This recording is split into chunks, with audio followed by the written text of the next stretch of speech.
Alright, so we're going to get into more of the offensive side of Wing Chun. If you are studying Wing Chun, you should have heard somebody tell you before that there are no blocks in Wing Chun. There are attacks, not blocks. So if you are taking your lineage of Wing Chun and you're turning it into Pak and Tan, Bong, and then coming in here and doing a Gon or whatever, you're turning it defensive. All right, you are taking an art and you're forcing it defensive. Now I understand that when people start doing chi style and then they start sparring, you're going to get hit, and so you're going to block up. If we can get away from that, it would increase the ability for you to learn your chi style. So first of all, on a wooden dummy, we don't want to go fast. We want to actually do this slow. So we want to get into Yiji Kimyang Ma, and when we're working the wooden dummy, we are doing things slow so that we're understanding our bone structure. Okay? We're understanding bone structure. We're not coming in here and doing stuff to the point where we're super fast and things like that. Although you can do it, but the wooden dummy is actually meant for you to do almost a meditation with. You're supposed to be aligning these punches right down the center. Your bong has to be perfected. Your Wu hand has to be perfected. If you're getting into Man Sao, Wu Sao, has to be touching. You have to have your elbow in the movable elbow area. Your hand needs to be on either center line or on your nipple line, coming through the center line. You should be forming a triangle from the shoulder to the fist. So if I did this, it'd be a triangle. So you have to look at your feet. How is your feet? Are you still in Yiji, well, not Yiji Kimyang Ma, but are you still down in your stance and rooted, or are you standing up straight and hitting? So when we work on the wooden dummy, it is this aspect of making sure that everything has been perfected. Everything is the same step. Everything is bone structure. You're meditating on this. Later, when you get good at it, when you understand the bone structure, then you can sit here and speak through this stuff, hit and move, and do all this pretty stuff. And now you're working on your footwork. So you want to make sure your knees in a guard. You have the proper footwork. Your foot is not aimed at the wooden dummy. It's to the side, so that way if the guy were kicking their groin, my knee's blocking the majority of it, but I lift if I want to, or maybe I want to shoot in here, and now I'm back here. I have to make sure my knee is in a proper guard, and I'm able to hit. So there's all these fundamentals going on, and if you're going fast on the wooden dummy as a beginner student, and a beginner student would be the first 6 years, okay? I'm being honest with you, first 6 years. So if you're going fast on all this, you're not paying attention. Are you just rotating with the shoulder, or are you pushing with the shoulder and using the muscle? You should be coming straight up with these punches. You shouldn't be. It's not like a boxer's hook. A boxer's hook is going to use the shoulder and the muscle mass of the arm. I'm breaking my wooden dummy now. These are just using the ground and the structure of my foot coming up. And I don't even know where that would connect. I don't know what fell. One of the boards fell. I'm not sure which one. But anyways, so when you're doing the wooden dummy, it needs to go slow.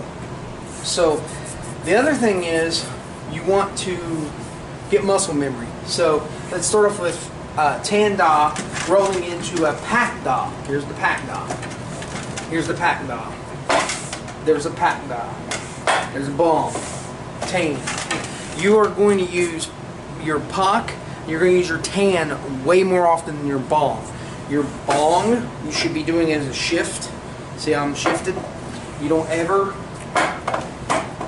You don't ever do it head on, okay? It's not meant to just raise it up. It's meant to side stream it, and it's almost like the tan. It's dispersing. The bong is dispersing energy, and as you shift, you're moving that energy this way, but it's lifting up and in. It's corkscrewing in. Your shoulder raises the arm, and your elbow and forearm corkscrew in there. So, if you are new to all this, if you are under 6 years study, you have to really pay attention. So much of this is on bone structure. Once you are focused so hard on this bone structure, then it becomes natural. And then when it becomes natural, you will just flow with it, and you'll move, and you're not even thinking at all. The only thing that I think of is maybe the guy's throwing a right and a left, and move maybe a knee, and I'm scooping up. So the only thing I'm thinking about at that time is how I want this guy to attack.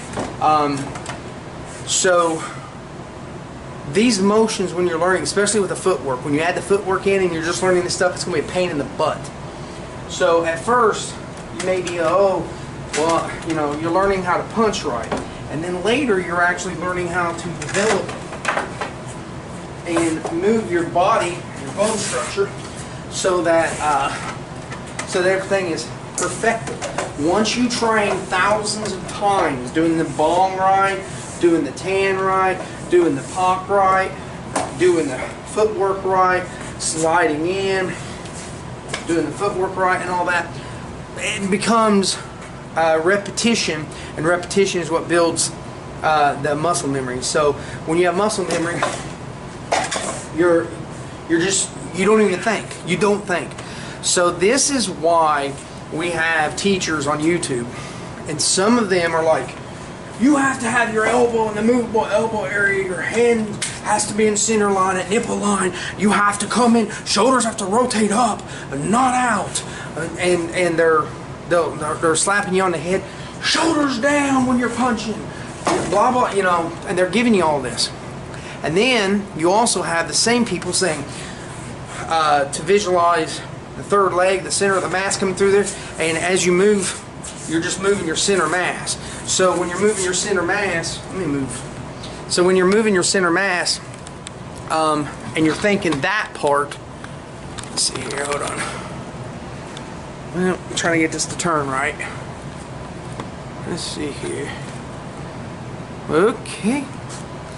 I got a workbench back there with the saw and everything. Excuse the mess. So once you learn all that, this stuff becomes second nature. Just as easy as you open up Yiji King Man and do a and you're coming in, you're going to be thinking.